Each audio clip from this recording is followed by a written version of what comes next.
Now, Tony Schwartz was Donald Trump's ghostwriter for his book, The Art of the Deal. Now, recently Schwartz came out and admitted that he made a terrible mistake in not telling people the truth about the real Donald Trump. Who is Donald Trump? And proceeded to call Trump an attention-seeking sociopath and, quote, a living black hole. So that's kind of who Donald Trump really is. Now, he even said that if you were writing it today, he would name The Art of the Deal The Sociopath instead.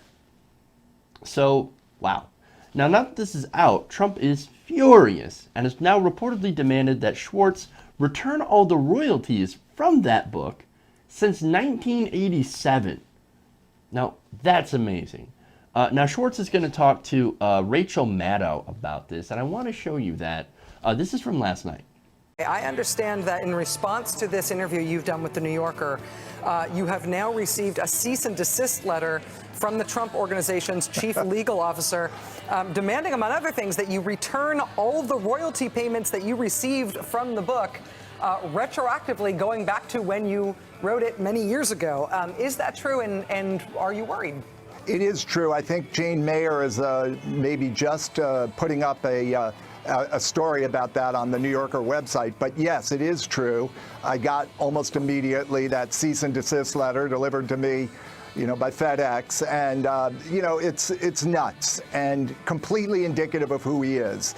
There's no basis in anything legal. I suspect that Donald Trump called up his chief legal person and said, go after that guy and do whatever you have to do. So this poor head of legal affairs for the Trump Organization had to concoct some fakakta stuff about most of which is untrue. So, for example, this notion that I didn't write the book is so preposterous.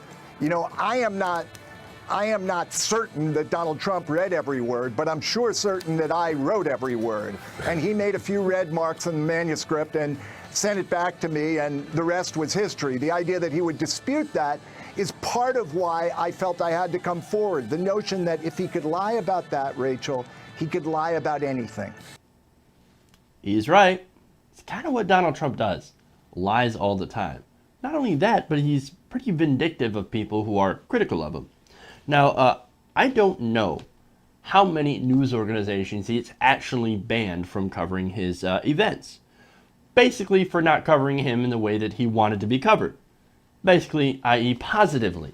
Like, oh, if you say something negative about me, or if you take my own words in context and print them and broadcast them, well, I'm not going to be I'm not happy about that, and I'm going to ban you from covering my events, so you don't make the mistake of quoting me things that I've actually said. So now also, he's got a history of suing or threatening to sue people over pretty much anything. Donald Trump is the most litigious candidate that has ever been nominated by a political party.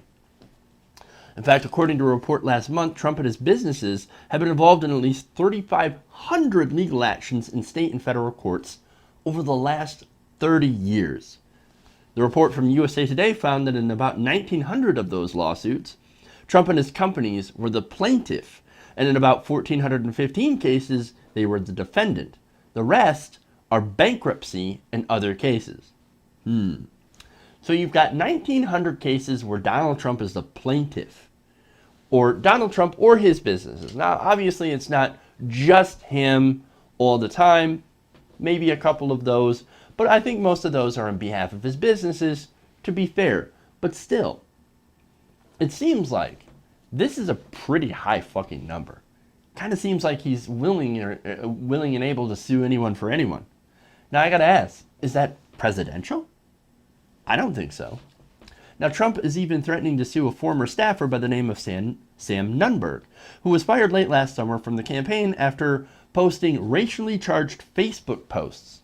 So this guy posted racist stuff on Facebook and got fired for it. And now Trump is suing him. Well, why is he suing him? Well, Nunberg's lawyer, Andrew Miltenberg, told CNN Wednesday that Nunberg is being accused of violating certain confidentiality provisions by talking about Donald Trump after he was no longer associated with the campaign. How dare you talk about Donald Trump when we told you not to? Jesus, man. Look, if you say anything bad enough about Donald Trump and you manage to land in his radar, which we have not, he'll come after you. This is a man who's got so thin of a skin that he can't handle any criticism or scrutiny at all. And with that in mind, what makes you think that he could run a country? The first time Putin makes fun of him, which actually I've been hearing that Putin's kind of cheering Trump on, well, the first time a foreign leader makes fun of him, is he going to run to the button? How dare you hurt my feelings? Nuke. You don't know. We don't know. And that's a problem, okay? And look, I guess those of you, who know what's going on with Mike Pence and realize that Donald Trump doesn't actually want to run the country. He actually wants to make Mike Pence run the country for him while he goes out to, quote, make America great again.